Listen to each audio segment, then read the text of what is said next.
Here we are. And we are live on Welcome rodeo. everybody to Bill's Media and the Arts podcast. And tonight I got my good friend Alvin, the Wild Chipmunk Darkling, with me. We're doing Eric Church, The Outsiders album review. And we're gonna wait to a few people get in here and start commenting and everything, and then we'll kick off the review. And after the review, I'm actually going to show off my Eric Church vinyl collection while I'm here tonight. So after the review, stay tuned to that and everything. And Oh yeah, hey everybody, hey Justin, Trish, Robert, all showing up at the same time. Hi Justin, how you doing? Hi Trish. And what's up, Roberta? Yeah, Roberta, and there's Elsa. Welcome to the party. What's a second. Yeah. I can't We'll wait. wait another minute or so and see if there's some more people coming in, and then we'll get this party started quickly. Yeah, we're gonna raise the roof, right? While Yep. We're gonna get this bull riding started. Yeah.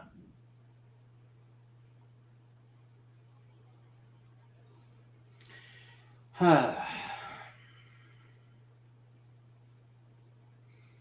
yeah, I was thinking, Walter, if you want to, you could like start off the review when we get to it, and then then I guess we're just gonna take turns doing tracks from there. Okay. Yeah. Yep. Mm. Well, I think there's already like 4 people here, or we're in the comments already. I'm watching. Oh yeah, well 5 watching. Well, at least you already kind of got an audience already, so I guess we could start whenever you're ready. But yeah, because I'm not sure who else out of our group was gonna show up tonight. So yeah.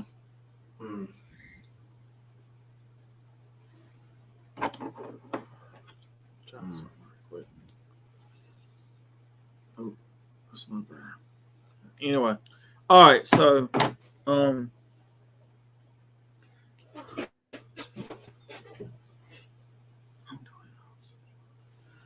well, we're gonna get this show on the road here. Get this done and over with as quickly as possible here.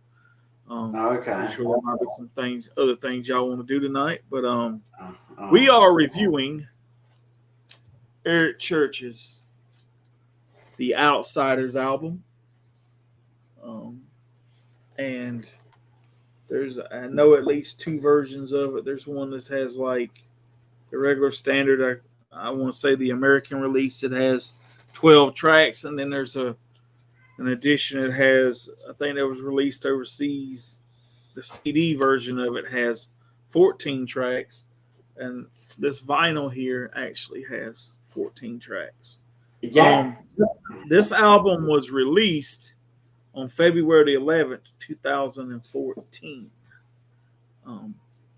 Yeah. So we're gonna kick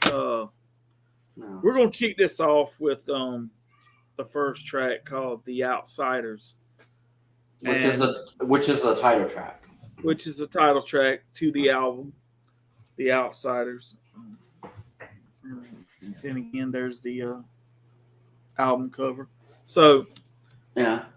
Basically, the gist of it, this song is about being an outsider, being kind of like going against the grain, almost like being, as you hear some people say, the black sheep of the family, the one that kind of like an outlaw and a renegade, those people that just go against the grain.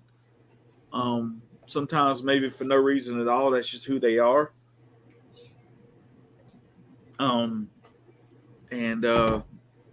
yes, and just like in country music, you have your outsiders, and Eric Church is definitely an outsider. He's not an insider, that's for sure. Um, you can tell by listening to this record that he's an outsider for sure. Um, but yeah, it's just basically, a song just talking about those people who are just been more way out there than other, and that's not a. So basically, that's all I really have to say. Oh, the And I outsider. give this song, like 4.5 stars. Okay, 4.5 stars. Okay, but yeah, I actually really enjoyed this song. It was actually a great opening track for sure. I mean, it kind of already gets you in the mood. It kind of does set the mood for the album in a good way. So, uh, yeah, it's a great opening track. Probably not one of my absolute favorites of Eric Church, but I don't know. It was a really catchy opening track because the way he sings, like the outside, like especially with his raspy voice, especially when he makes his voice like that kind of raspy and low at times, which you can hear more and more throughout this album, like his low like register when he's singing, and he just sounds so good.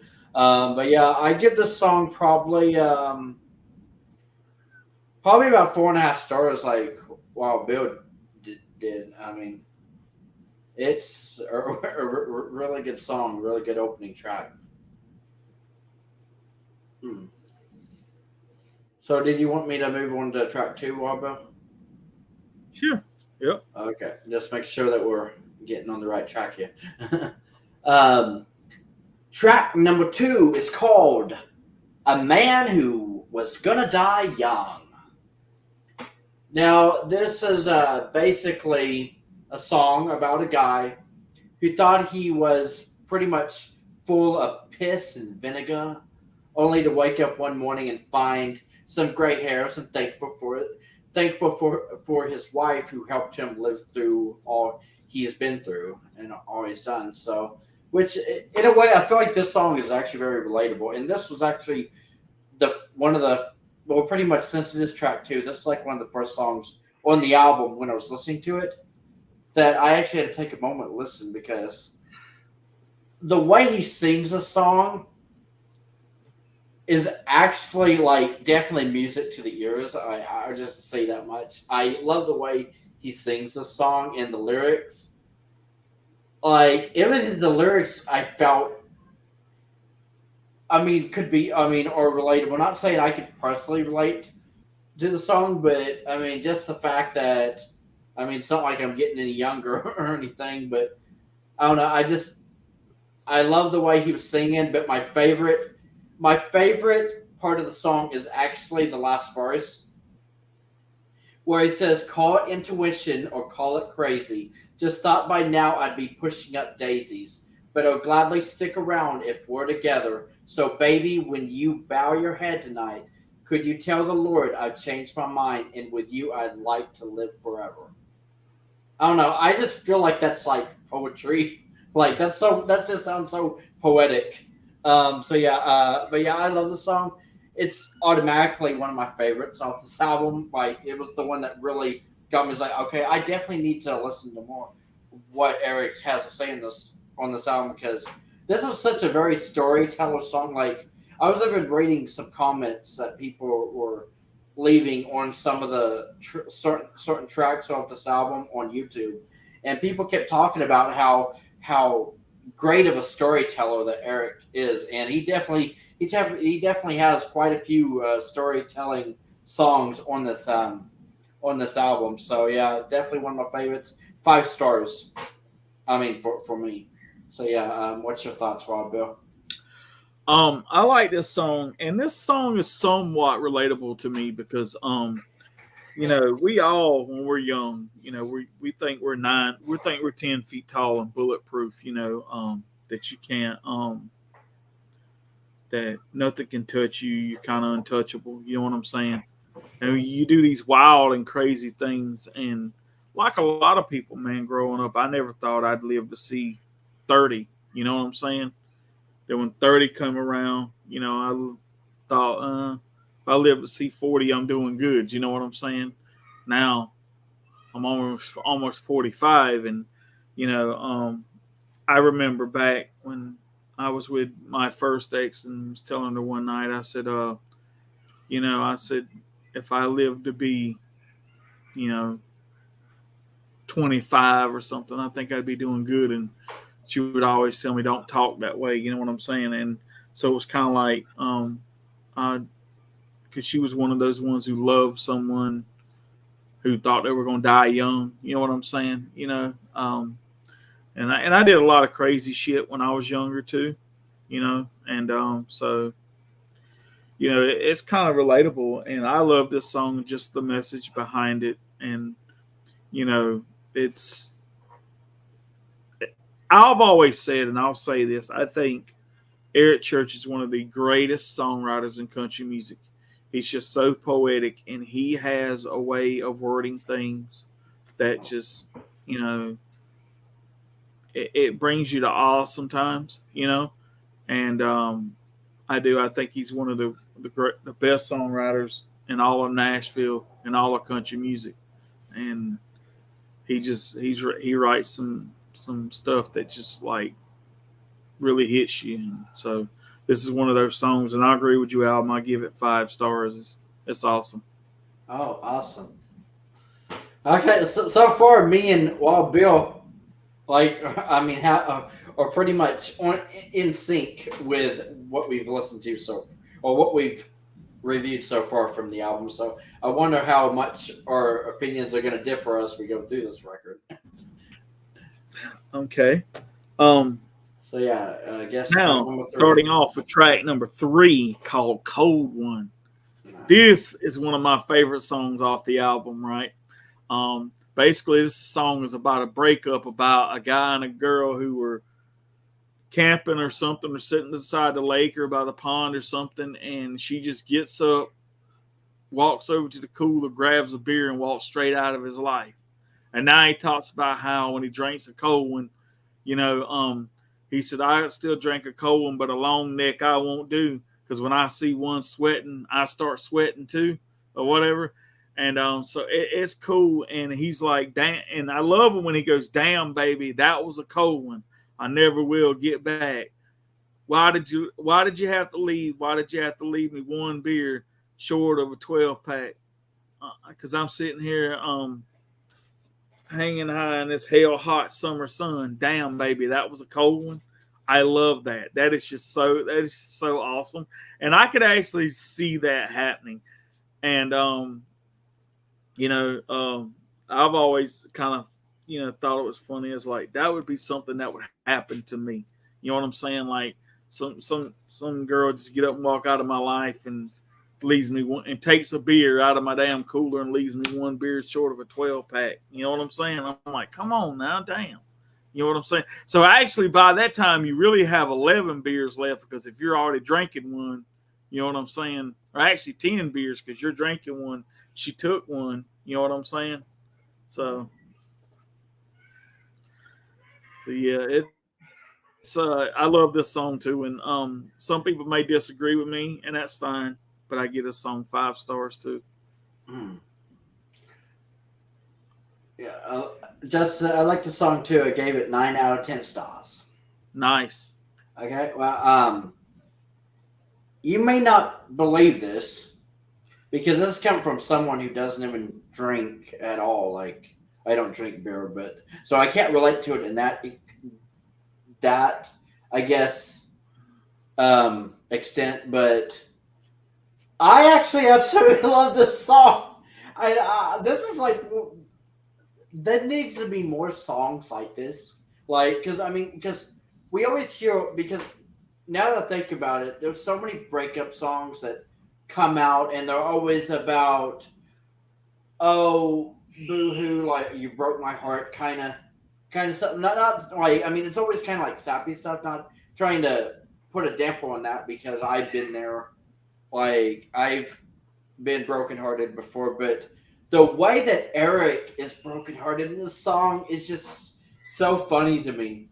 And I was like, there needs to be more songs like this because I consider this kind of like an anti-love song because it's not only a breakup song, but it's also like an anti-love song. Like basically, you walked out my life, but you took my beer with you. I need that beer. I like you can go, but I need the beer. Like that's basically how. Like you basically saying that was a code one, and not to mention I love songs that do play like when word play and stuff.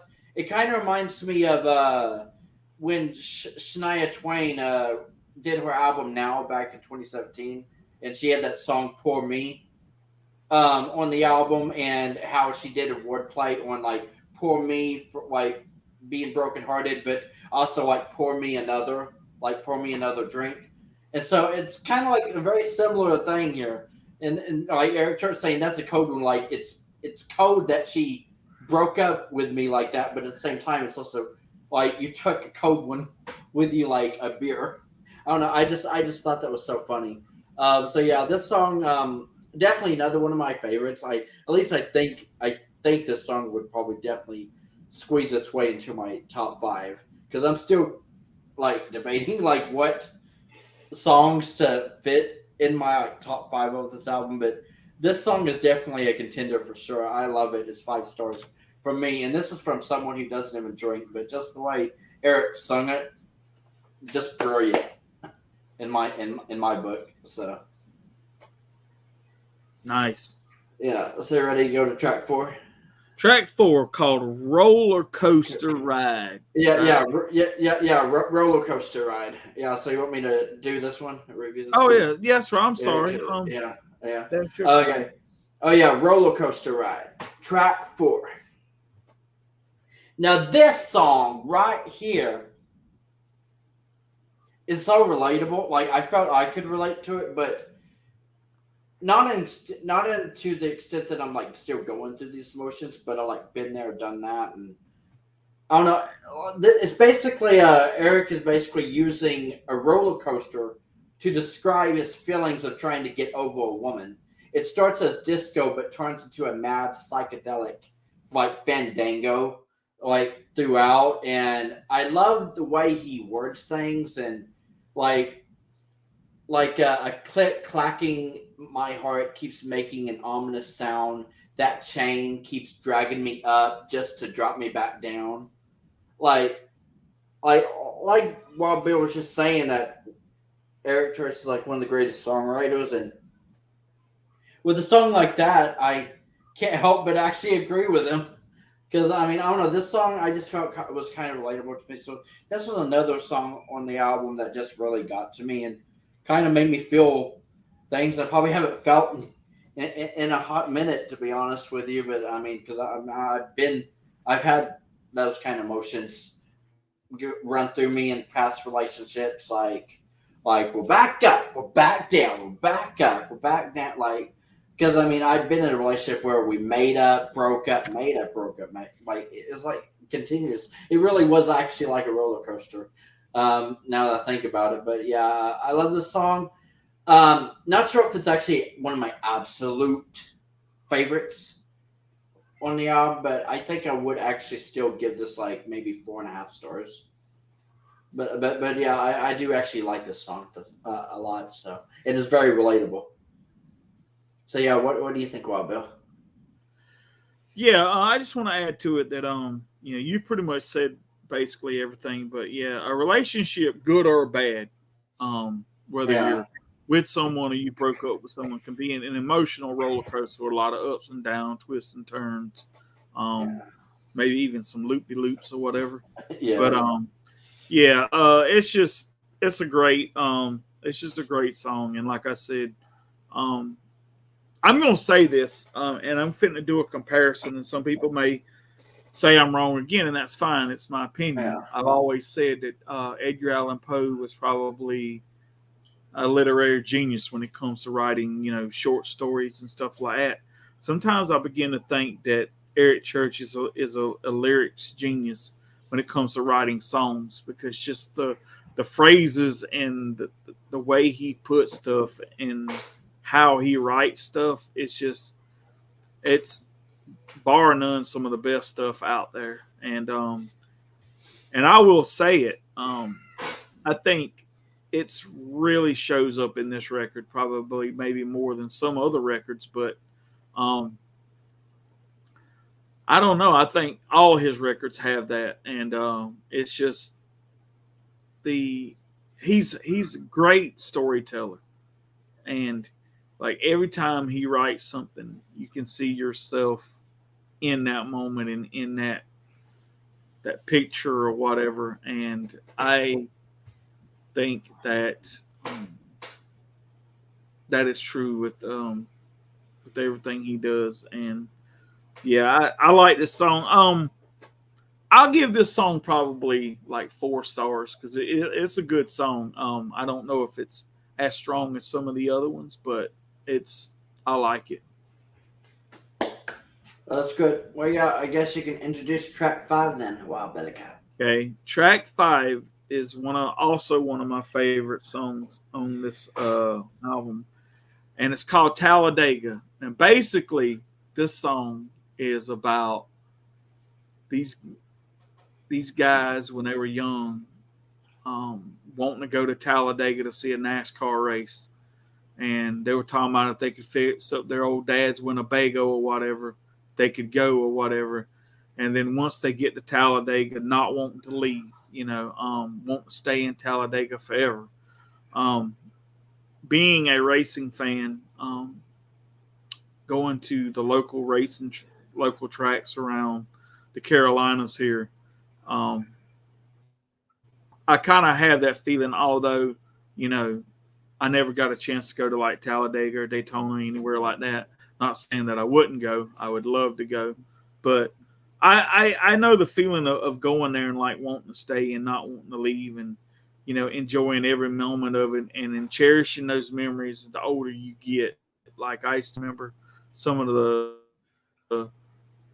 best memories I ever had as a child, spending at the racetracks here in the Carolinas, and going there and just being with my dad, my uncles, and my cousins and my brother, and just we would always get a ticket for the infield, and we'd go in and camp out. Like what we would do is we would go in and we would like kind of go in right towards the end of the Busch race and stay overnight, and leave Sunday after the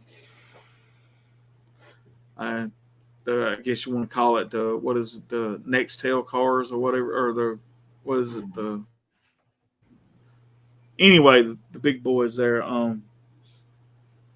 Anyway, so that's what we used to do back in the day. And you get there, man, and you love it, and it's something about it. And he was talking about I forgot what the hell. Just the atmosphere in itself. I know what that's like.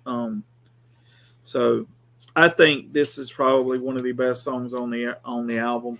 I love the video to it. It's just so great, and it's another one of those songs I'd give 5 stars to. Oh, nice. But yeah, I actually really like this song. I love the video as well. Not sure if it would be one of my favorites on the album, but maybe it's because I can't relate to the whole like NASCAR thing. I don't know. I mean, not saying I have anything against NASCAR or anything. It's just I'm not like a huge fan. So I guess it was one of the songs on the album that I felt I didn't have like personal connection to, but I still really enjoyed the way that Eric sings a song, and like I said, it's another storytelling song. Like I was seeing comments like talking about how great a storyteller Eric is and everything. But yeah, I still really like this song, and I'd probably give it 4.5, actually.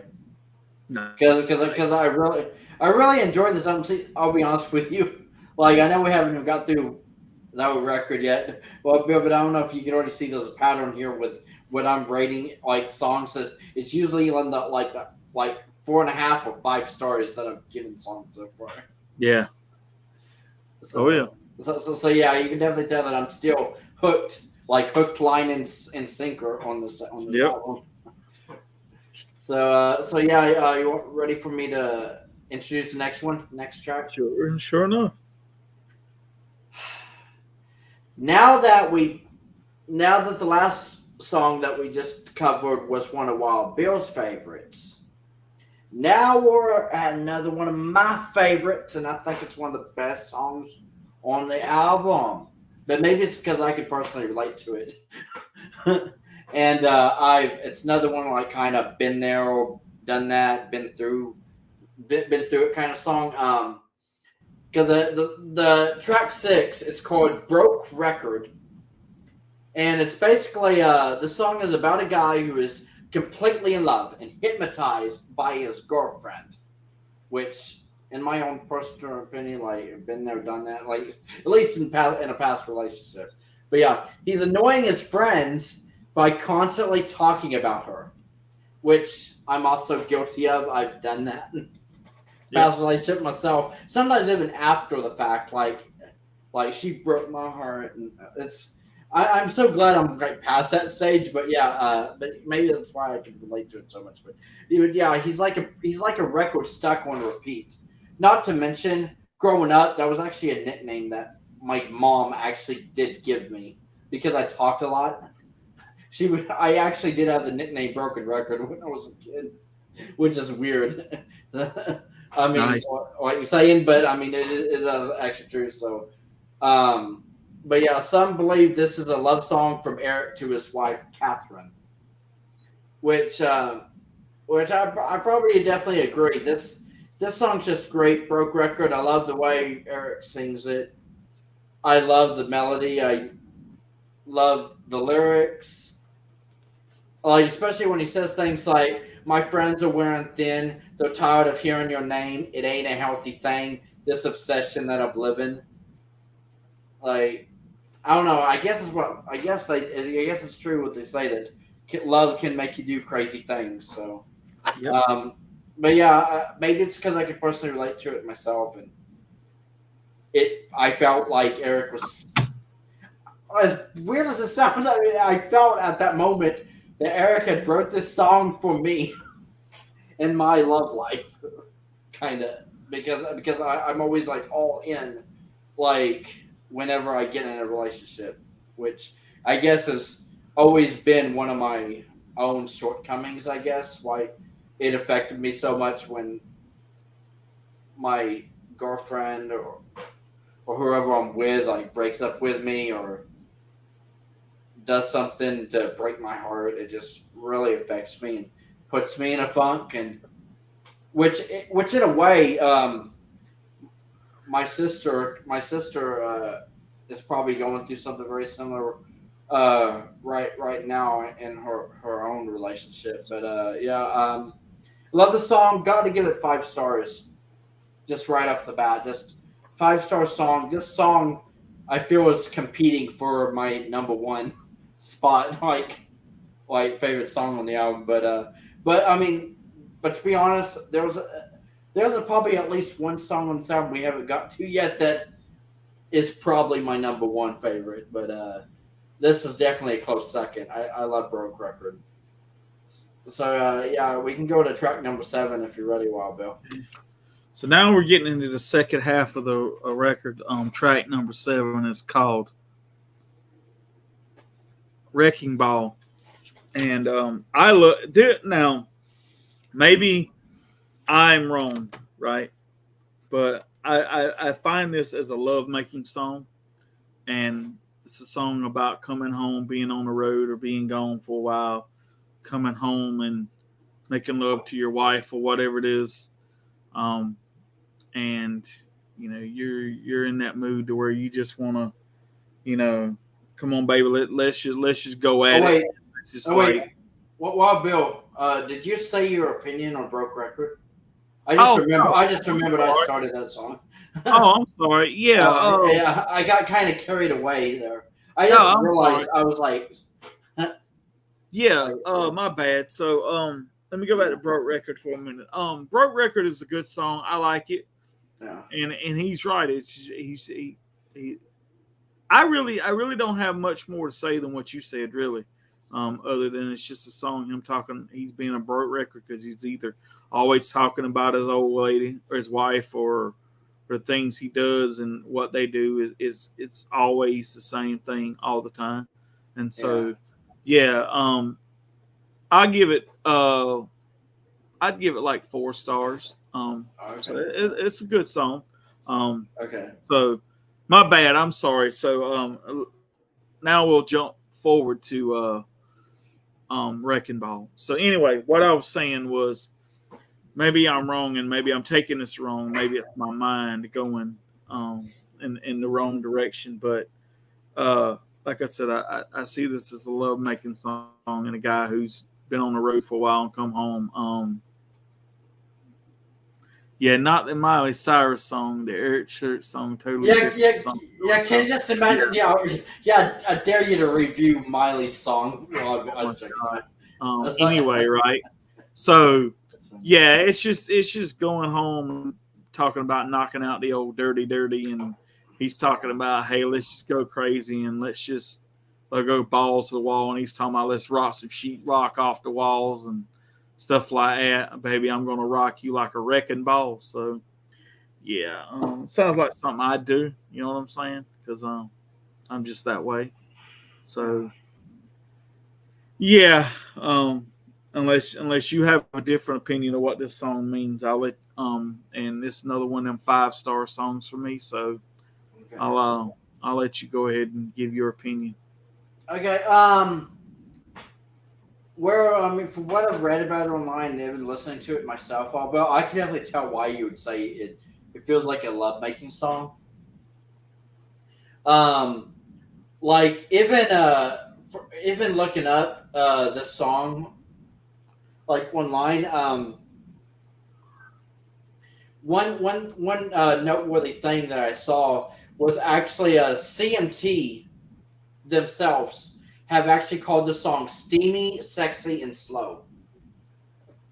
Yeah, So, maybe you're right on the money like there. great sex. Yeah, great stuff. Yeah, I mean, but yeah, the song does sound very sexy and maybe even a little bit sexual in nature. I mean, I love it, like just love.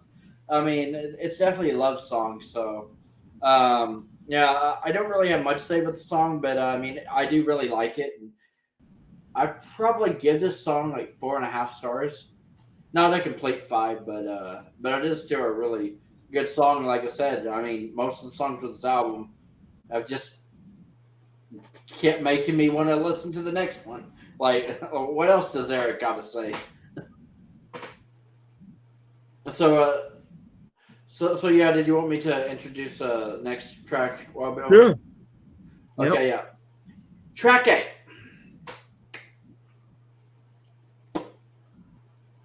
Okay, I love this song. It's track 8 called "That's Damn Rock and Roll." This may be my favorite song on this album. I don't know why, just the way he sings it. Like even the very first verse of the song, he literally says, "It ain't a needle in a vein. It ain't backstage sex." And even the way he says "sex," there just Yeah. he says, "It ain't lines of cocaine on a private jet. It ain't having a posse full of hangers on following you around. It ain't long hair tattoos playing too loud. No, it ain't a middle finger on a t-shirt.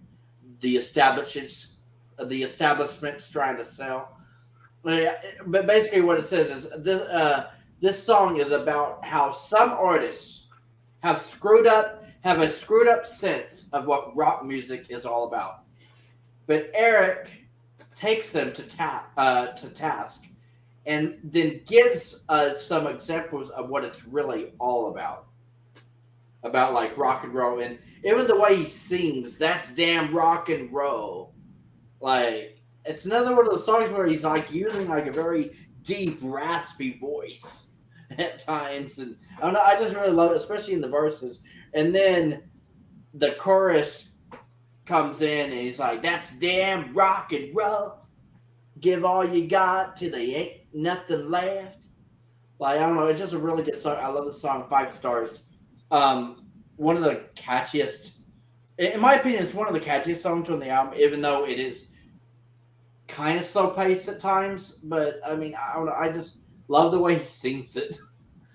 But yeah, very good.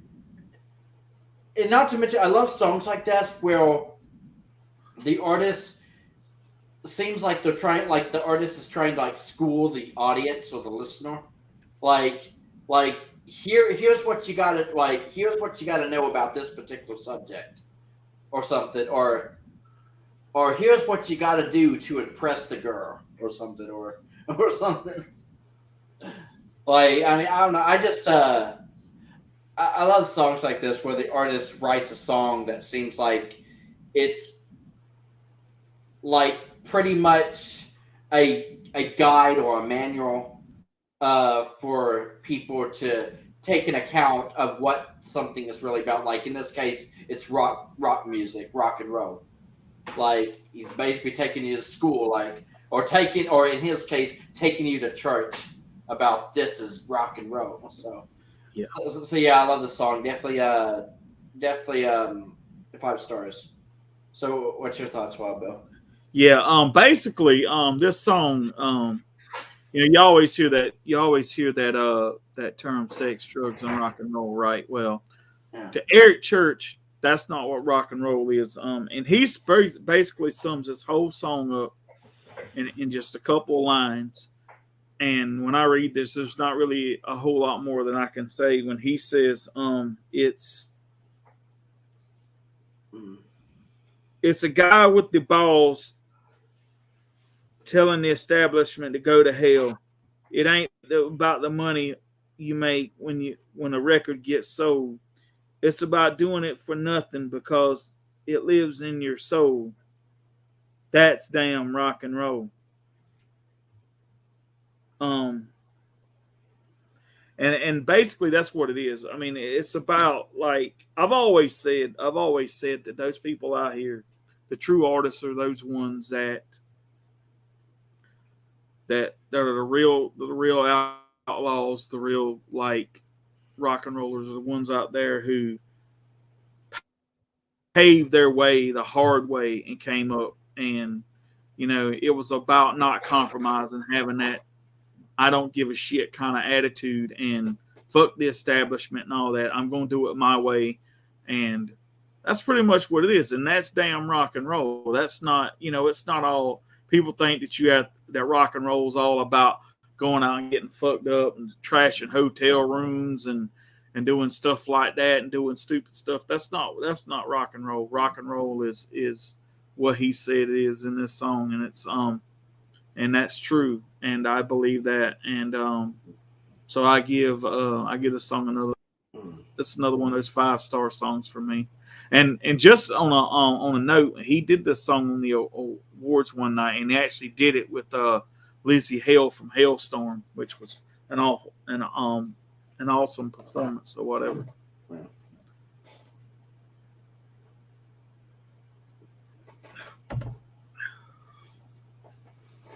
Mm.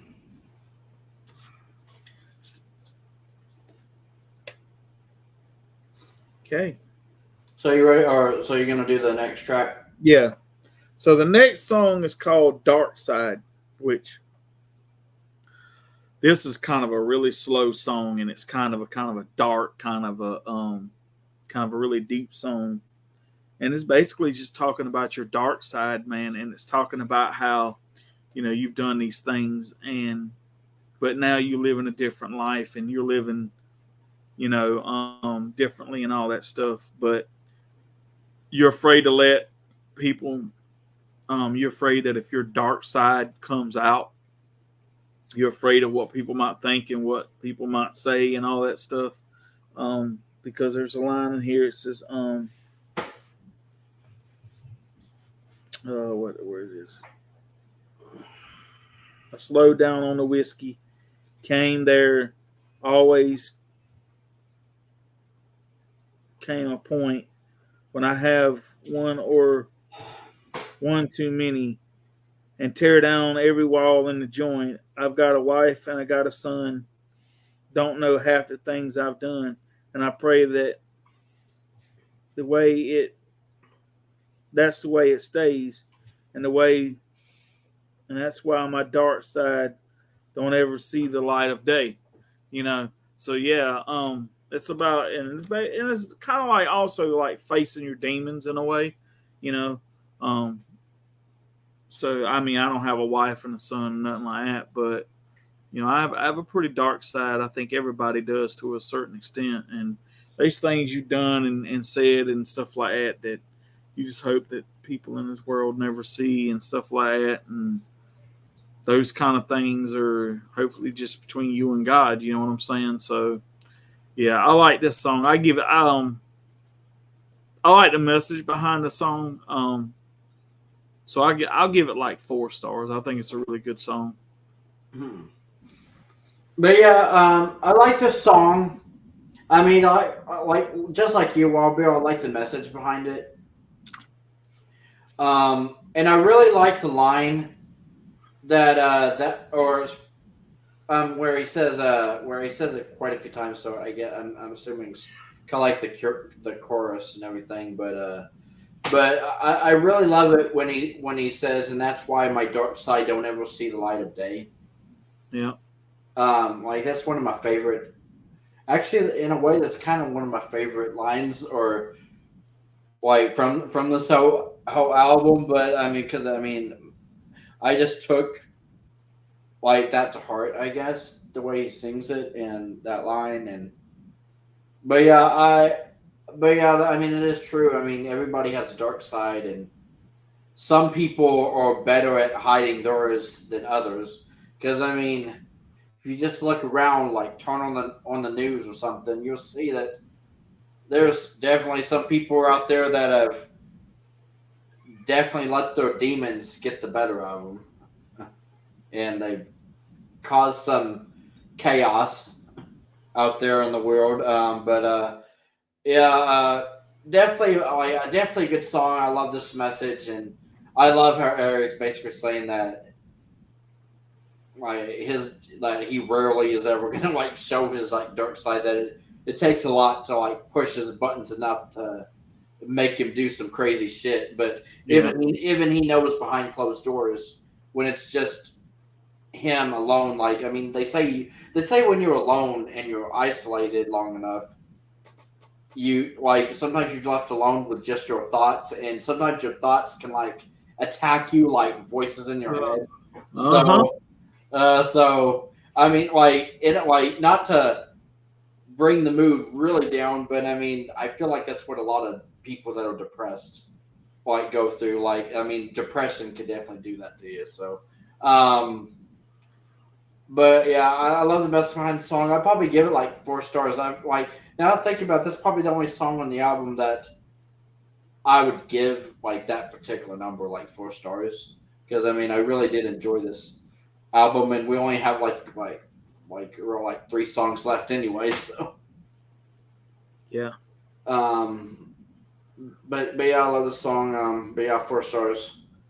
So ready for me to do the next one, Wild Bill? Yep. Now this is another song on the album that may actually be a contender for like one of my favorite song on the album. I don't know. It's just so catchy, but it's track 10, and it's called Devil Devil. Although I think it also says Devil Devil Prelude Princess of Darkness, because I think it's like 2.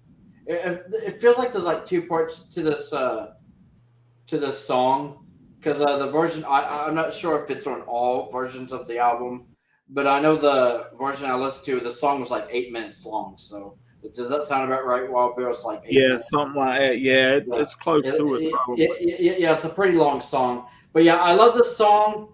I love the way he sings because he's basically singing or giving examples and like throughout his life, and he's kind of like telling a story about his own like personal hell or his own personal demons that he's battled through the years, or even what he's witnessed from others. And he's basically like, I love it when it gets to the point where the part of the song where he basically says that he knows the devil is real because he's basically like shook his hand and things like that. And the way he sings this song, though, I love it when it gets to towards like the last half of the song where he sings "Devil, Devil," Yeah. and like "Angel, Angel." Like this song is actually just a very very catchy, especially like I said, the second half of the song when he starts saying "Devil, Devil." And another thing, he's also using that like low register, like it was his voice, like he's like singing very low, like he's. It's almost like he's trying to sound intimidating, like he's trying to sound like the devil, like is like singing through him in a way, but at the same time, it's almost like he's trying to say that he's like coming to the light. But I don't know. It's just I love the way he sings this song. This sounds like this would be one number to definitely see him in concert like perform. I could just imagine him performing this song. I mean, I haven't seen the performance if he had actually sung it live before. I mean, he probably did, but I'm just saying this is definitely one song I would love to hear or see Eric perform live if I was to ever see him in concert. To be honest, because I love the way he sings this song. But yeah, 5 stars from me all the way. Probably another one of my favorite songs on the album. I feel like it as I listen to it more, and it may actually become my number one. I mean, I love this song is actually I feel one of the best songs on the whole album, to be honest. So yeah, 5 stars from me, Wild Bill. So, yeah. Oh yeah. So So basically, I'm just going to try to explain this the best way I can. So give a little side note for this song. The first part of it, the prelude to Prince of Darkness, is it's all spoken word with kind of like background, kind of like a somber, kind of like background noise kind of music in it. And he said he was sitting in the parking lot one night and he recorded that on his phone. And when he was recording this album, and he sent it to the engineer or whatever, the guy recording the album. And anyway, they tried to replicate that like several different times, different takes, and none of them worked. And he actually recorded it on his cell phone, and that was the take they used for the album. And so it's like a spoken word, and then it kind of kicks in, and it basically it comes in. He's like devil, devil, and it's just how he sings it, man. It's just so cool, and this song is just so kind of upbeat and just kind of has this really weird sound to it, but it just kicks so much ass. And there's a part in the song I love when it says, I've got 1 minute.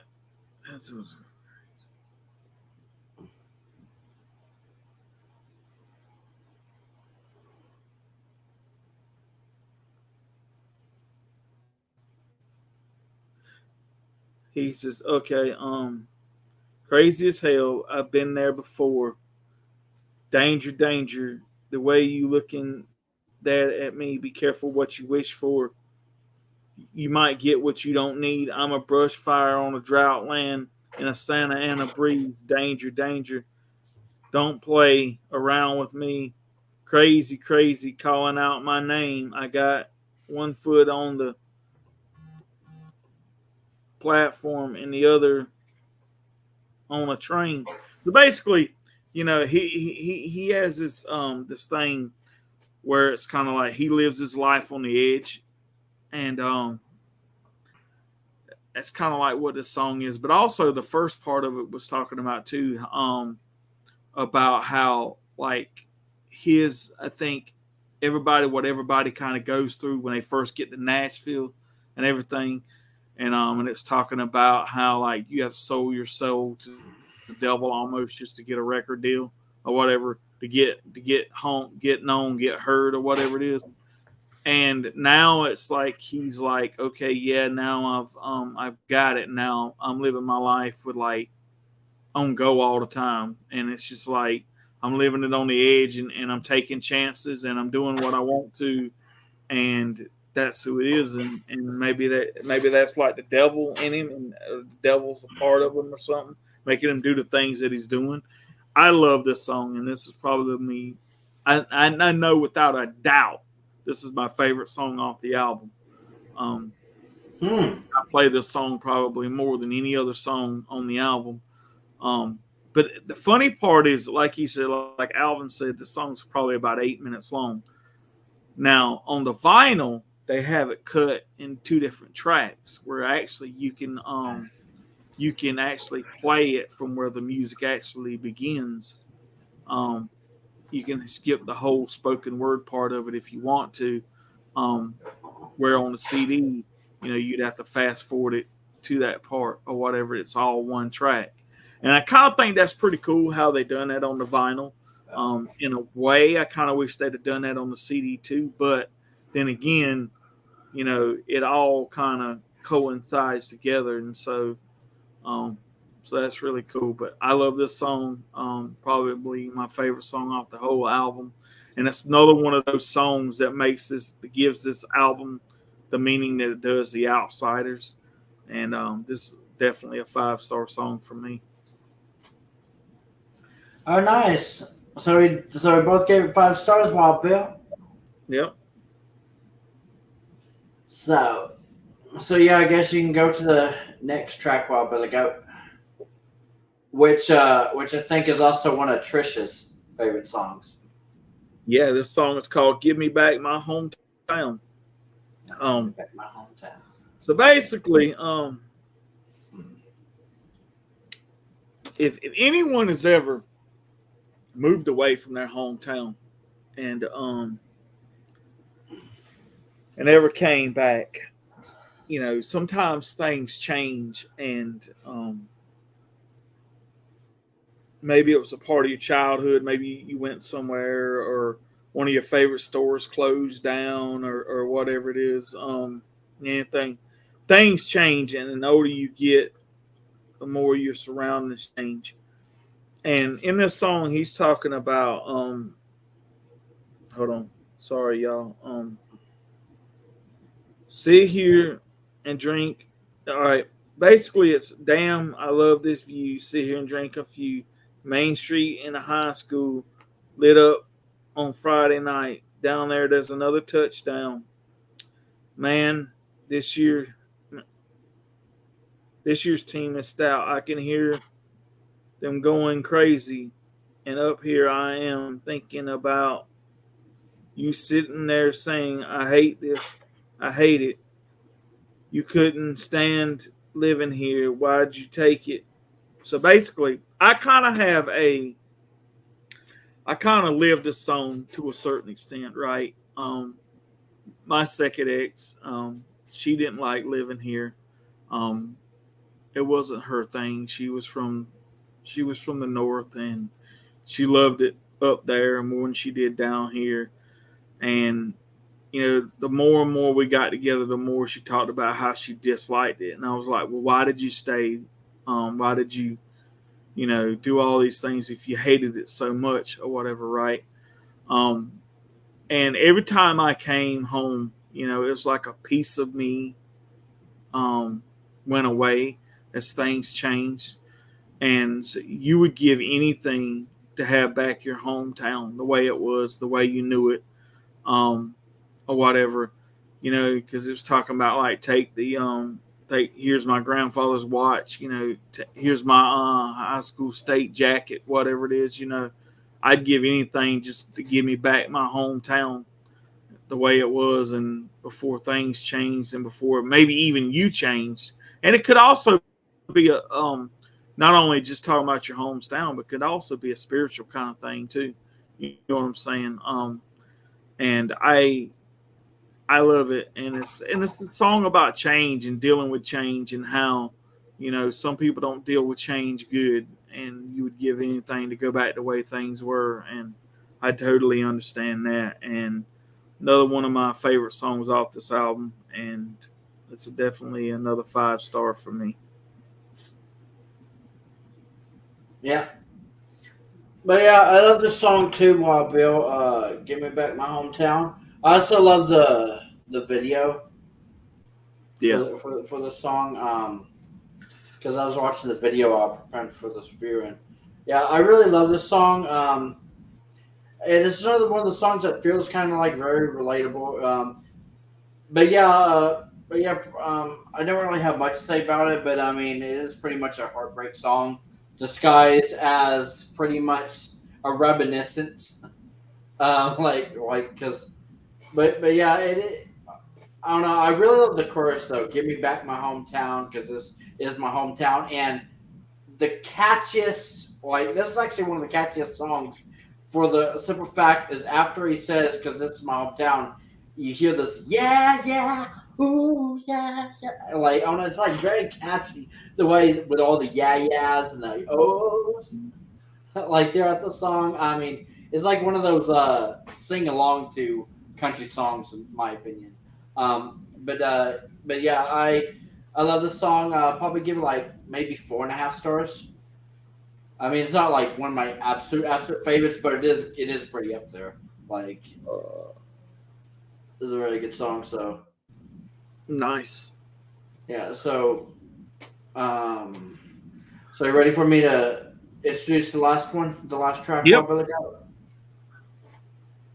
Okay. The last track 12 on The Outsiders, released in 2014, is a song called The Joint. Oh my God. Love this song. It's actually kind of funny now that I think about it. I love the way the song ends too, by the way. But yeah, it's basically, it's a play on lighting up a marijuana joint, even though I can't really relate on smoking or anything, but just the storytelling of the song is so visualized, you can picture it in your mind. But yeah, it says a play on lighting up a marijuana joint. Here the joint that gets lit in a bar, but Mama burned down the local hangout so Papa would spend time with his family. The song closes with the ironic observation that very little is secret in a small town, but Mama's arson was a secret. Nobody knew that that Mama was gonna burn down this the local hangout spot, and it was even as Eric sings in the song, it was basically the only joint that Mama ever wrote up. I find it so funny. She basically just lit a place on fire, and I love the way the song ends though, because and not to mention, this is another one of those songs where Eric is using the lowest register of his voice possible. He is sounding so intimidating at points when he's singing, because he's singing very low, because he says, to the only joint my mama ever burned. I don't know. I love the way he sings the song. I would say this is another 5-star song for me. I mean, I can't relate to it in the sense smoking marijuana or anything like that, but I don't know. It has a funny ending in a way. It's Mama burned down the local hangout spot with pretty much a joint herself, and just so Papa would spend more time with his family. and nobody knew about it. Nobody knew that she was capable of such a thing. So yeah, maybe that's why it's like another song that I really enjoy this album is the funny irony of the song itself. Like, I mean, in the storytelling, like this is a song that I feel like should have had a video. To be honest, it was funny. But yeah, I love the song. 5 stars from me. Now that I think about it, I was originally going to give it like 4.5, but I'm thinking 5 would be better. So yeah, what do you think, Wild Bill? Okay, I'm fixing to go way out on left field on this one. Okay. Okay. First of all, I can't. You pretty much summed up what the song was about to me anyway. So I'm not going to go down that road as far as the song, but I will say this. Yeah. You know, I watched an interview with Eric Church, and he was talking about some of the influences he did, and on this album, and Metallica was one of them. He used especially he said when he was thinking about writing the song "The Outsiders." But I think there's another influence into this song, and anybody's ever listened to Black Sabbath and ever heard the song "Planet Caravan," right? Mm. I kind of have that kind of vibe into this song. It's almost like a kind of almost a flipped upside down version of like Planet Caravan.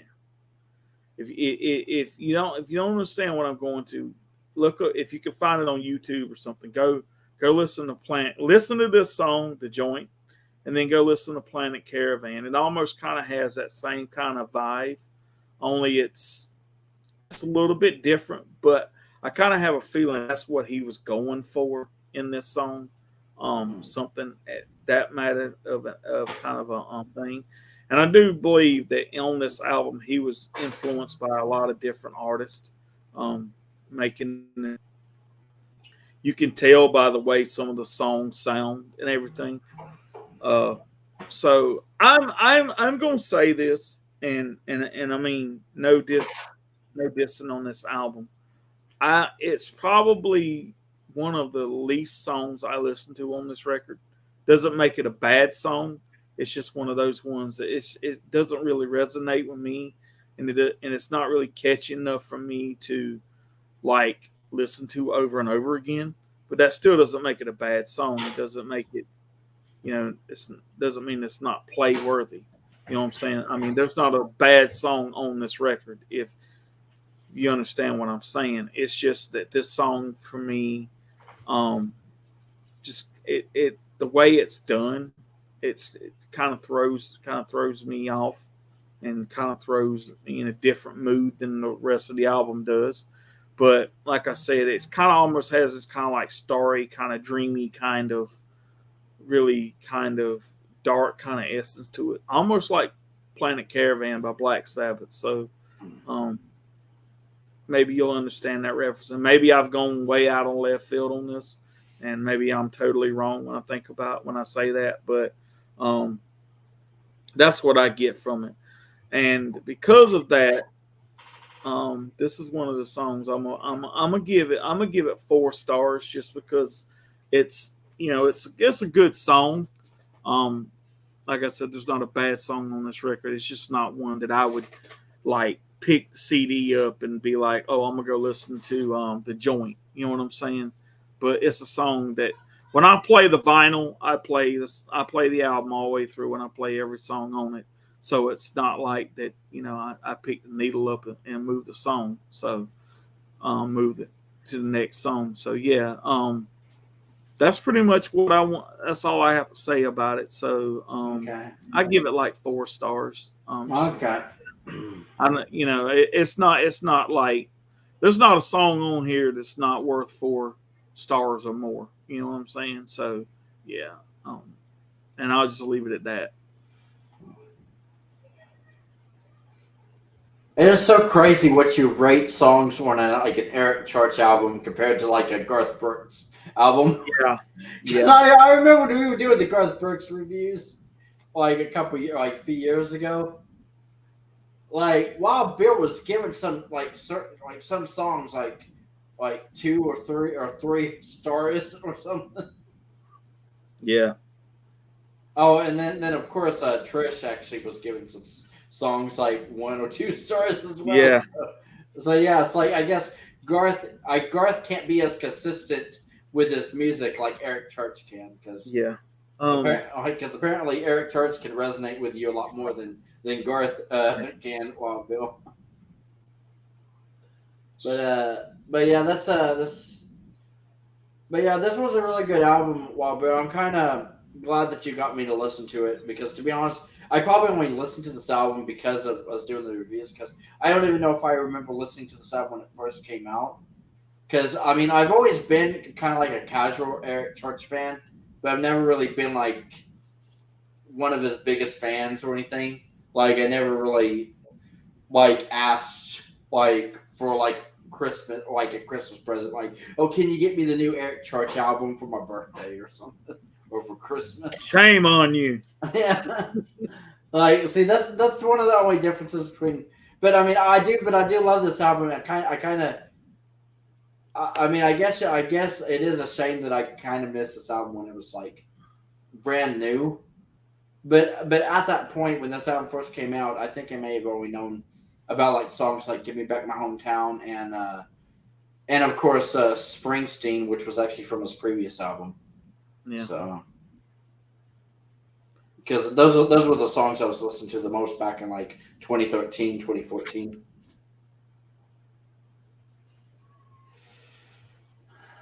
But yeah, with that being said, so you want to give like top fives and whatnot, Wild Bill? Yeah, I guess I'll go first. So this is my top 5, pretty much from 1 to 5. So Devil Devil, The Outsiders, Cold One, Talladega, and I'd probably have to say Wrecking Ball. Okay. But with a tie of My Hometown, and then an honorable mention of A Man Who's Gonna Die Young. Oh, nice. Actually, a few of my favorites are in your favorites too, Wild Bill. Because I was gonna say my top 5. I would say competing for the number 1 spot is actually 2 songs. I feel like it's gonna be tied with these 2, but tied for number 1 would probably be "That's Damn Rock and Roll" and "Devil Devil," because I really love that song, "Devil Devil." And then next up at second place, probably broke record. And then "Cold One," I really like that one. Oh, and "A Man Who Was Gonna Die Young." So yeah, I guess those would be like my top 5, or top 4, I should say. But 2 songs were competing for like my number 1 spot. So, but yeah, those are the songs that resonated with me the most. Was "Devil Devil," "Devil Devil," "That's Damn Rock and Roll," "Broke Record," "Code One," and "A Man Who Was Gonna Die Young." Okay, nice. So, I'll start off first. I give this album an overall rating of 5 stars. I believe, still to this day, that this is the best Eric Church album to date. Album just is. I'm gonna tell you something. This album to me, is probably one of the best lyrically written albums. One of the best. I don't know where exactly. I think it says it in the booklet, but I didn't really look where he recorded this album. But he needs to go back there and try to recreate the sound that he did for this record, because the sound of this record, man, is just out there, man, and it's awesome, and it kind of has a rock and roll / kind of an outlaw country slash man almost kind of a, well, maybe not another slash, but it's just a combination of lyrics and music and everything that just makes this album so great. And it's like you put a lot of great things together and put it in a blender and make a concoction, and The Outsiders is what you got. And it was the perfect concoction, because I just believe that still to this day, and my opinion is like anybody else's, it's an opinion. My opinion's like assholes. Everybody's got one, right? Yeah, baby. A second. Still the best Eric Church album to date, and there's not a bad song on this record. And I've said it's probably the most outlaw record he's done, and I'll stand by that. And I don't know, man. It's just, this album is so great. And, you know, it's funny, he won Album of the Year for Chief, right? And don't get me wrong, it's well deserved, because that's a great record too, right? In its own right. But this album right here should have won a Grammy. I'm just gonna be honest with you. What Dion? That's how good this record is. Yeah. So did it actually, like, did it even get nominated for a Grammy? That I don't know, but if it didn't, shame on them. And whatever. Because that's because I'll be honest with you, I actually kind of agree with you, Wild Bill. Like, you asked me earlier before we even started this review, Wild Bill, what I thought of this album, and since you just like rated it like you did, I would definitely to give you a clear, like, my answer, Wild Bill, I actually agree with you. This album is definitely a 5-star album. I actually really love it. This is actually one Eric Church album I would probably actually revisit. In fact, this may sound crazy, Wild Bill, but this may be one of the next albums that I decide to try to get on vinyl. I really love this album, and I don't have like an Eric Church album on vinyl or anything, but that's like something I'm wanting to try to start getting into over this next year. And this is definitely like one of the probably the album I would like to start my own like Eric Church collection, because since we started doing these Eric Church album reviews, Wild Bill, I've actually been getting a lot into Eric Church lately, more than I had like in the past. So maybe in a way, it's a good thing that you kind of got me into doing these reviews with you.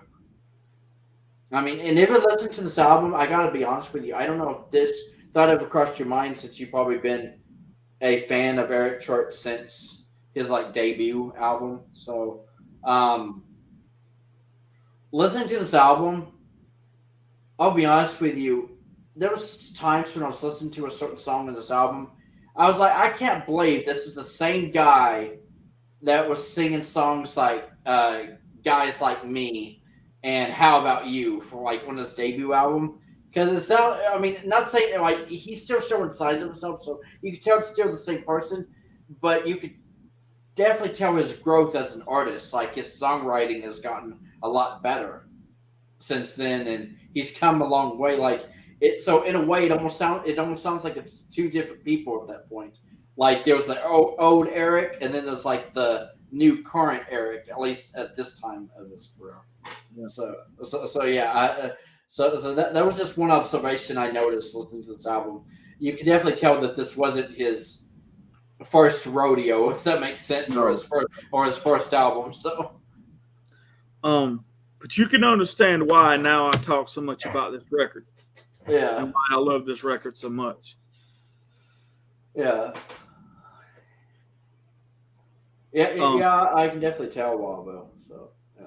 Well, I just wanted to say that if I had to recommend a record to someone, Yeah. this would be it. And that doesn't take away from any of his other works. I mean, I'm gonna put it to you like this right here, and maybe I'm kind of spoiling kind of things later on down the road, but Eric Church has not put out a bad album yet.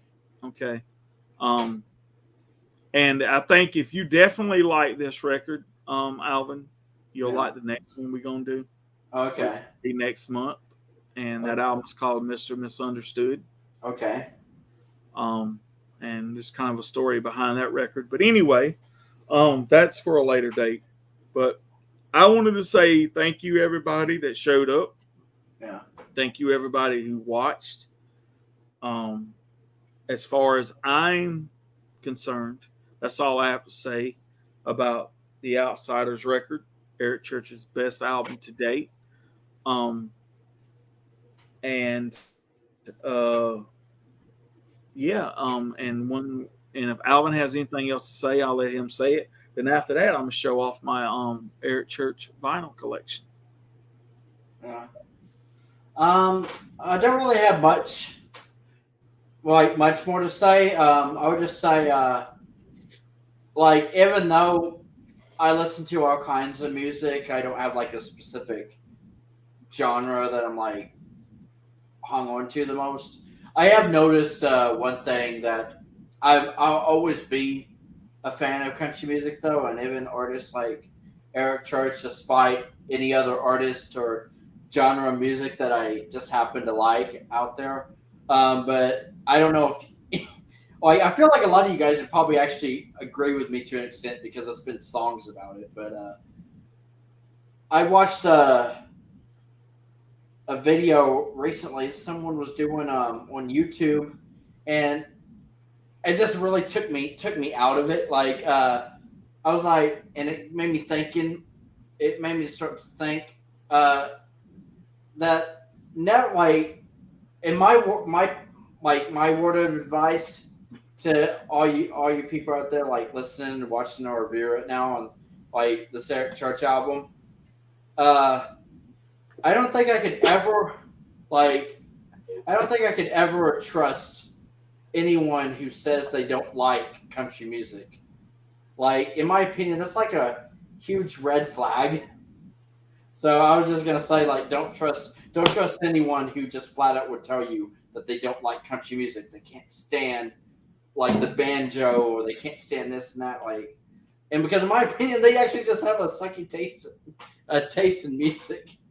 I don't know why that always bothers me. It's almost like a pet peeve, but I know everybody like to each his own. Everybody has the right to their own opinion, but I realize that I don't know if I could trust someone that says they don't like country music. Yeah, I just thought I'd mention that because if there's someone out there that like I don't know, I just can't believe people would say things like that. I can't stand country music. And I don't know. It always rubs me the wrong way when I see people say things like that. But yeah, dang, Alvin, what if I said that? Well, I mean, I'm just saying. At least we're already like close friends as it is. But I don't know. I just thought I would be honest because this has been something that's been bothering me for years. Like even 10 years ago, I meet people that would say things like that, and I've actually, believe it or not, that's actually the reason why I'm not friends with some of the people that I grew up being friends with because they were listening to like nothing but rap. But I'm not saying I can't be friends with someone who doesn't like country music. I just don't know if I could be as close like in a close like friend circle with someone who doesn't. But I don't know. That's just my opinion. I don't know. It just rubbed me the wrong way because people who talk down about country music like that, it sounds like they're just saying things to be hateful, like they're actually trying to stir up shit. So maybe that's why. I mean, because I can understand why some people don't like other genres of music, but when you just say you don't like country music, when I've always resonated with country music. It's always like I've always felt like a lot of country songs were written about me in a way and meant something to me. So even my sister, like country music isn't her favorite genre of music, but we kind of grew up listening to country. So she'll actually play country music for me, like whenever I've seen her. So yeah, I just like one of the country stations. So yeah, I just thought I'd mention that. I know it sounds crazy and like a crazy. I don't know. I just thought it'd be open and honest because I don't know. It just kind of always bothered me when someone literally had the nerve to make a video saying, "I've come to the realization about something, guys. I hate country music. I can't stand it." I was like, "What provoked you to make a video just to say that?" It's almost like they were trying to stir up shit. Like, "Come on, haters! Come on! Did I offend you?" Like, I don't know. It just sounded very rude and like it was uncalled for. I guess that was just basically what I'm trying to say. But yeah, I guess it's the end of my rant, Wild Bill. Sorry that I kind of ended this review with a rant of my own. That's all right. Yeah. So, for those, I'm gonna show y'all my Eric Church vinyl collection and a couple other things I've got in here. But this is a road case, and this right here in the front, it says 61 Days in Church. It's got Eric Church's logo that he always uses for everything he does on that. And on this side here, it just says Eric Church, right? Take off and this is actually metal with like rubber on the inside. It's actually like a road case that they would use for like touring and stuff. So first of all, I'm gonna show you some of my turntable mats I got. That's Heart. That's Desperate Man. Same as my hoodie. And this right here, Vinyl and Vinyl We Trust, Eric Church. This is a cork turntable mat. Oh. Now, this road case was part of a box set that Eric Church released called 61 Days in Church. And what it was it came with this book, and it came with a poster. I got the poster put up somewhere. But anyway, and it come with 15 vinyl. And the vinyl release, like I think it was like one a month for something other like that, if I'm not mistaken. But it was 15 volumes of it, all live from. It was around the same time he did his tour for Mr. Misunderstood. But I'll get to those in a minute. But so starting off, this is that book, 61 Days in Church. And basically what it is it's the set list and the picture for every show he did in that on that tour. So like this is what is it, Sioux Falls, South Dakota. So that's the poster for the show and the set list that he did. And so now I'm gonna start off with just basic the first album, nothing but it's black vinyl, but the debut, Sinners Like Me, Eric Church. Second one is Eric Church, Carolina. Only this one is the blue version of it. You can see it there. So put this back in there. Sorry about that.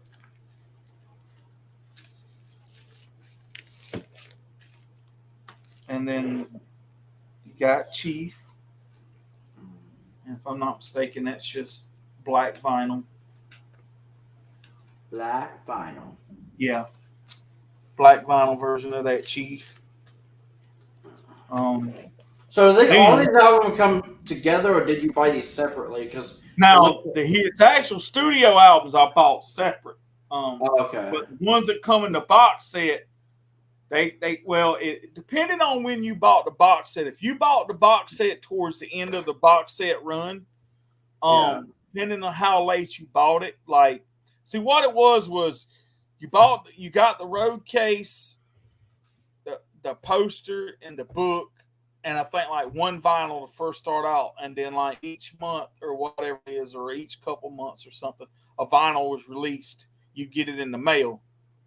It would be shipped to you. And when I got it, I think I got it around like volume like 12 or something like that, I think. So I got like 3 in the mail to finish the collection. So this is Eric Church's live album called Caught in the Act. And this is, if I'm not mistaken, actually I got the thing on wrong here. This is a double, actually red vinyl. So when was that? When was that released? This was during the Chief tour. Okay, so this was in between Chief and that. Yeah. Yep. This was that was on the Chief tour. I think it might have been like one of the last nights that I think he done that tour. I think because he actually closes the album with Springsteen. Okay, that's awesome. And he actually does like a rendition, I think, of like Born to Run on that. Kind of. And then, of course, the album we just talked about, The Outsiders. Then the album we're going to be doing next month is Eric Church's Mr. Misunderstood. Yeah, baby. This is actually a gatefold. Which is really cool. And that's black vinyl. I think all the rest of these are black vinyls except for when we get into Heart and Soul. Yeah, Robert has a question for you, Wild Bill.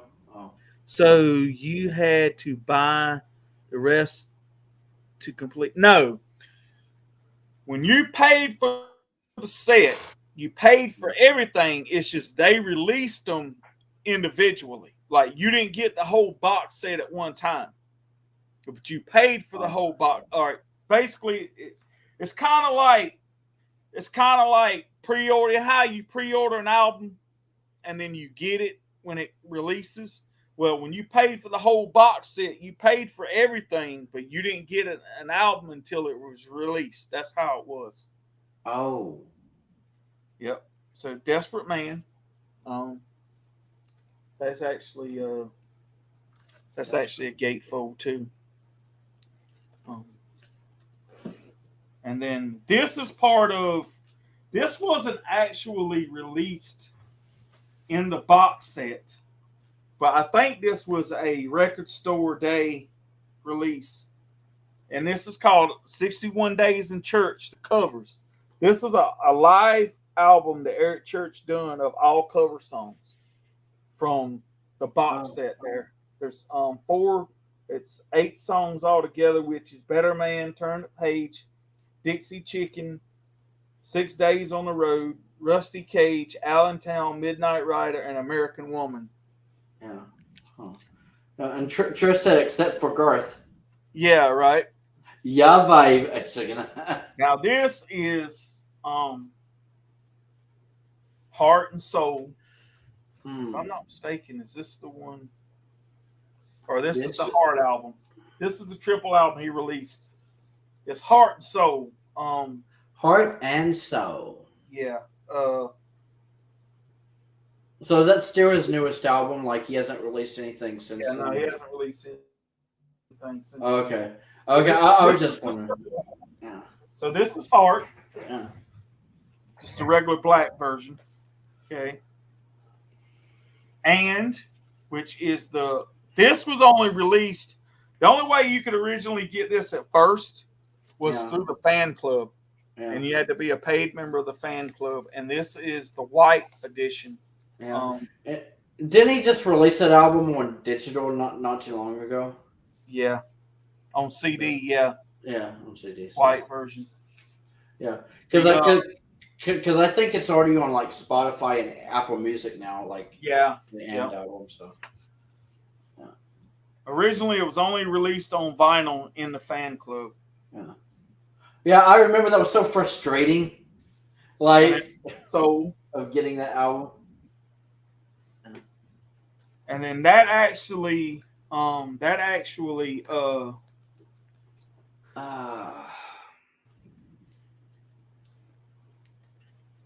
that's actually the studio and live records there. As far as now, you're getting into the actual what came in the box set. Now, this is I have mine from 15 back, but this was 15, volume 15.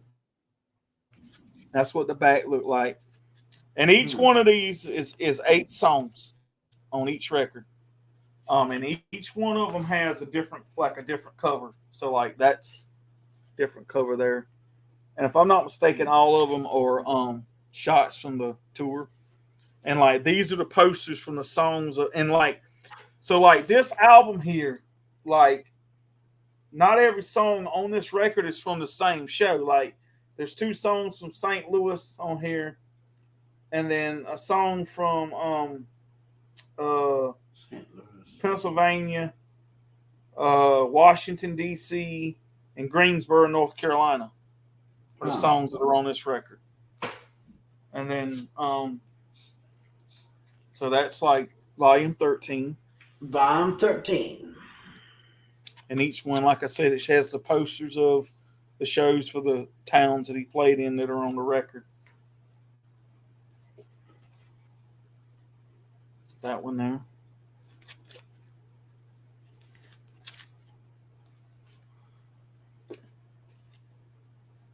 I love that. I love that cover right there.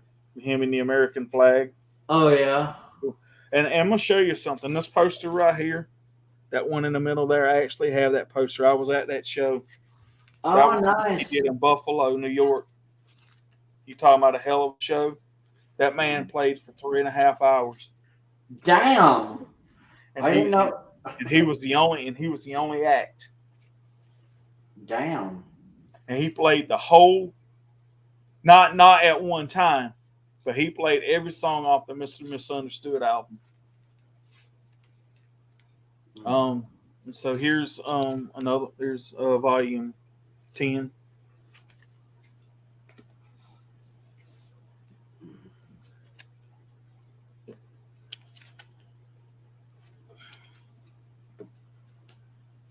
So yeah, you could tell like so, and what I like I said, I love it because all of these are and the only way now they have this collection out now digitally, but this was the only way you could get it on vinyl was to buy this box set.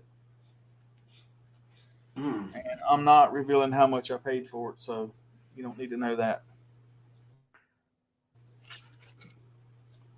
Yeah, he's just saying that because he probably spent like $2,000 on checking out. No, it wasn't that much. I will say this: if you want one of these road cases, they're selling them. I think they're like $45 on Eric Church's website. You have to go into the vinyl section, and you can buy these road cases.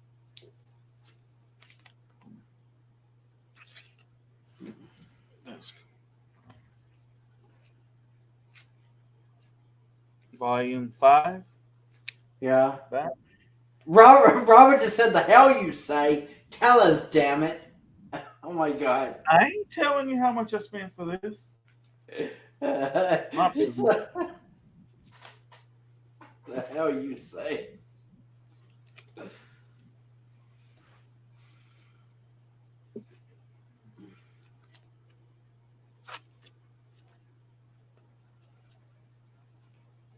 That was funny. I like that cover too. That's pretty cool. And one of my favorite covers is this one right here, volume number 1. That's pretty cool. Sorry if there's a glare on some of these. Yeah.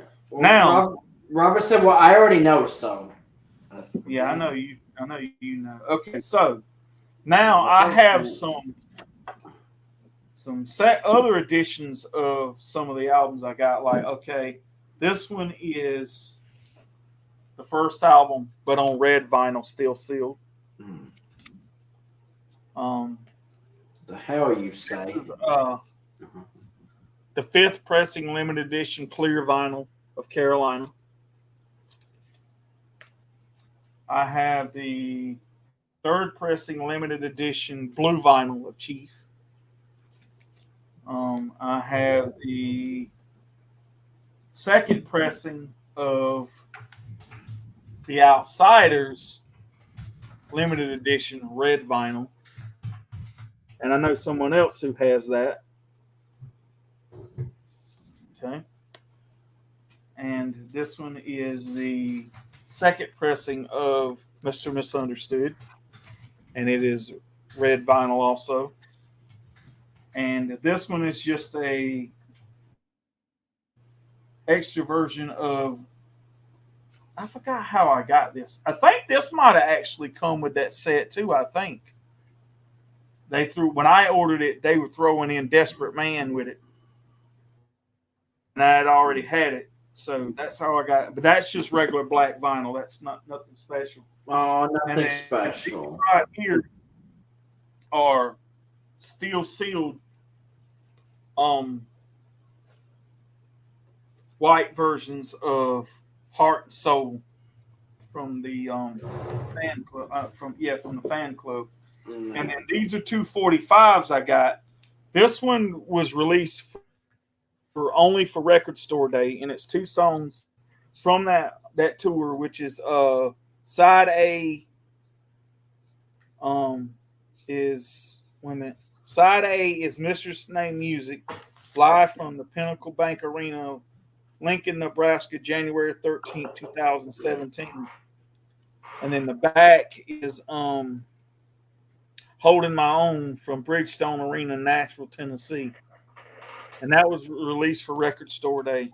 I remember picking. I actually went to the record store and got that the day it was released.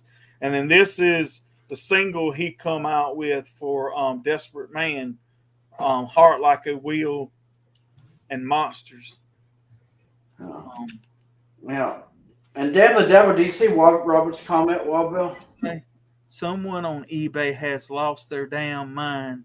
They are selling that set for $3,500, way overpriced. Yeah, they could kiss my ass. Oh my God, $3,500. Yeah, I mean, don't get me wrong. I love Eric Church. I wouldn't pay that for a Metallica box set, much less. Yeah, $3,500. Like, do you think you just it's not like money grows on trees? But that's what my mom. That's what my mom would always say. That's what my mom would always say, that money doesn't grow on trees. Some people be smoking dope. Yeah. You know what I'm saying? Like I always tell people, drugs kill. Oh, yeah. Just because you got an eBay account don't mean you can damn rip people off. Yeah. Though some people think that way.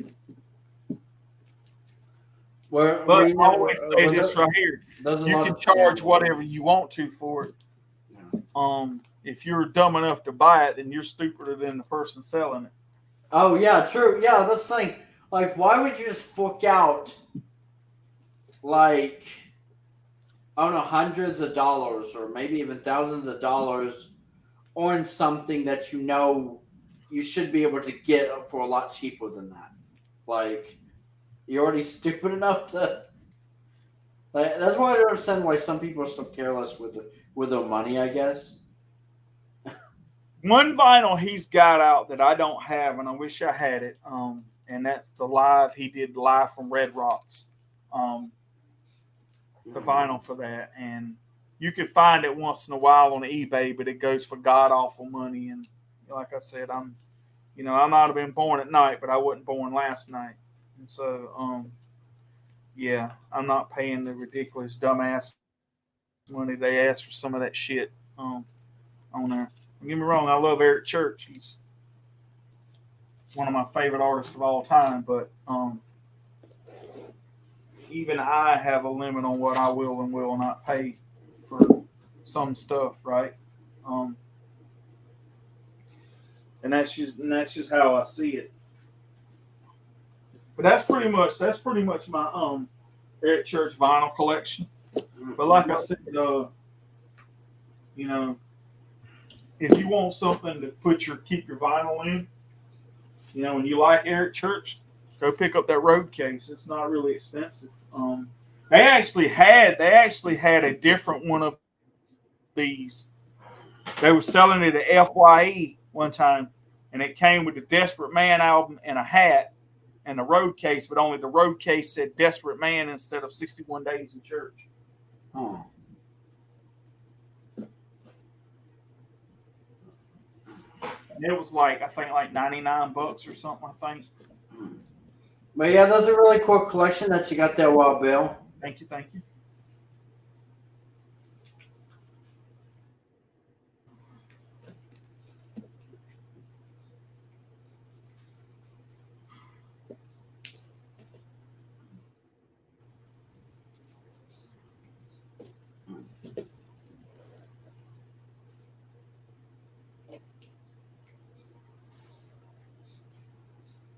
Oh, actually, I forgot to show you that.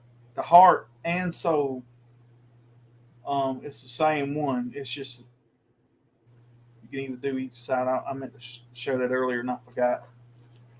And that's the turntable mat. Oh, nice. So what do you think, everybody? Isn't it a cool collection? And that's pretty much it. And the top comes off. Yeah. And it's still only been on 2 hours, Wild Bill, since we went live. Yeah. So I think we're doing pretty good tonight. We did that. We got through the review in like almost barely an hour and a half.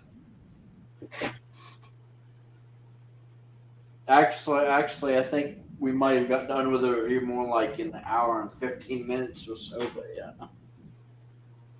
Oh, okay, yeah.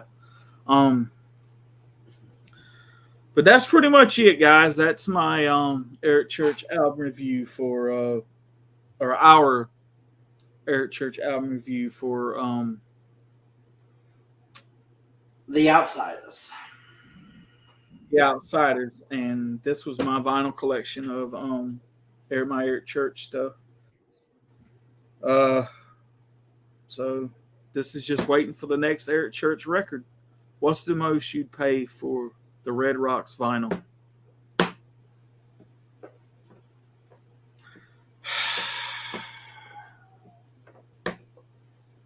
That's a good question. I really don't know. Depends on. I might would do like $30 maybe. Just to add it to my collection. But $30 for the Red Rocks vinyl. But anyway, that's it. So that's it, guys. That's it. We did it. I don't have a date yet for the album review for Mr. Misunderstood, but just keep checking back on this channel and look out for the live stream the pre-schedule. Yeah, pre-schedule for I know it will be next month sometime. Yeah. Probably I would want to say maybe a Friday or Saturday night, probably, but don't hold me to that. Yeah, it probably either be the middle of the month or for now. Yeah. Now for like $79.99. Okay, please make sure you let me know. Oh, I will, Trish. But so yeah. I will say this. There's not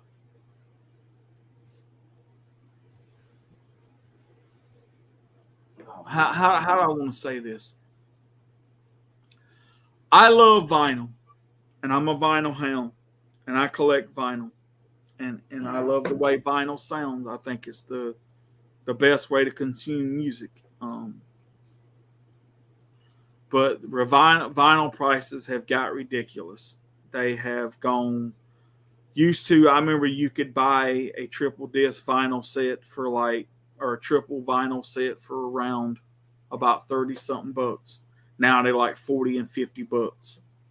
I remember most single editions were anywhere between 18 to maybe, I would do for a single vinyl, I would give you about $22 for it. Maybe. Depends on the artist and whether I've heard like the album and the songs are good. Maybe. But vinyl has got ridiculous. I mean, it's just the prices are got astronomical. And unless it's somebody you really want to listen to and you know it's an album you're going to listen to over and over, I'm fixing to say this, and as much as I love vinyl, and as much as I'm a vinyl hound and I support vinyl, and I think vinyl is the truest source of music, if you can find a CD, you might be better off getting it, or the digital download, because I'm telling you right now, vinyl is not getting any cheaper. And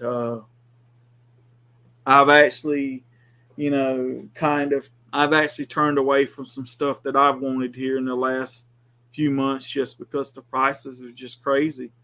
I maybe eventually I'll break down and get it. Sometimes if you wait long enough, sometimes if something's been out long enough, the price will go down. Just people trying to get rid of it, especially. So sometimes you'll catch those deals, or you catch it used in a good record store somewhere, and you can get it for maybe a few dollars cheaper than what it originally was. Sometimes half the price. So yeah, I mean, if you can do that, go for it. But do I think this? I'm going to be honest with you. What I paid for this set, do I really think it was worth the money?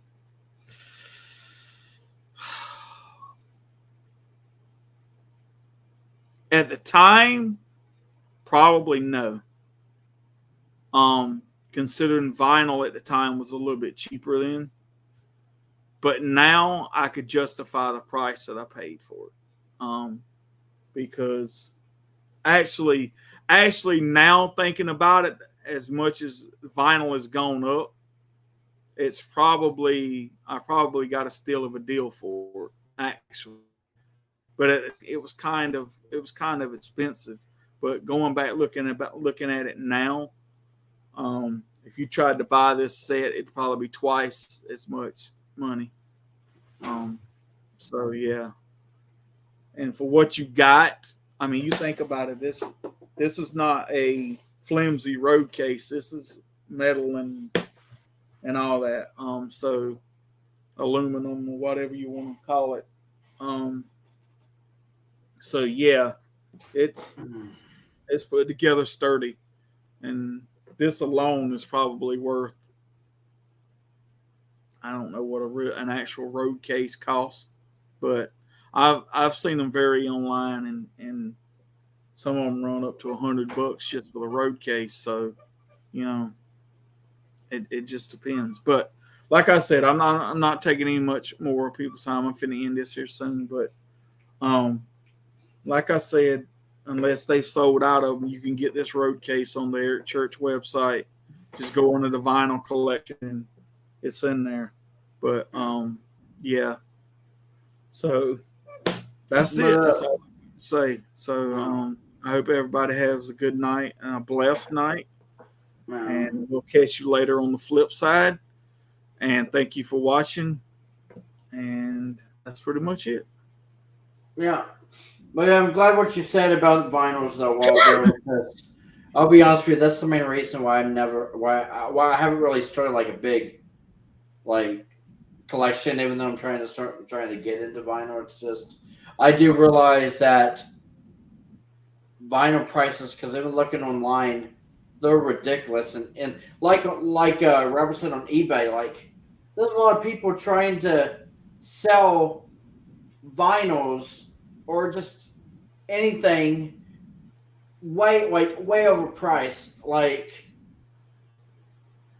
I was even thinking about wanting to get like a Shania Twain album on vinyl or something, and then there's someone trying to sell like a Shania Twain Come On Over album on vinyl for for like $80 on eBay, and I'm like, and they think I just got $80 just for like what the fuck? Oh, for those of you out here who want to know, if you're looking for good cheap targets, go buy the Taylor Swift Midnight album. Oh my That God. way you have something to shoot at. Don't be ridiculous, Wild Bill. I was thinking, don't be ridiculous.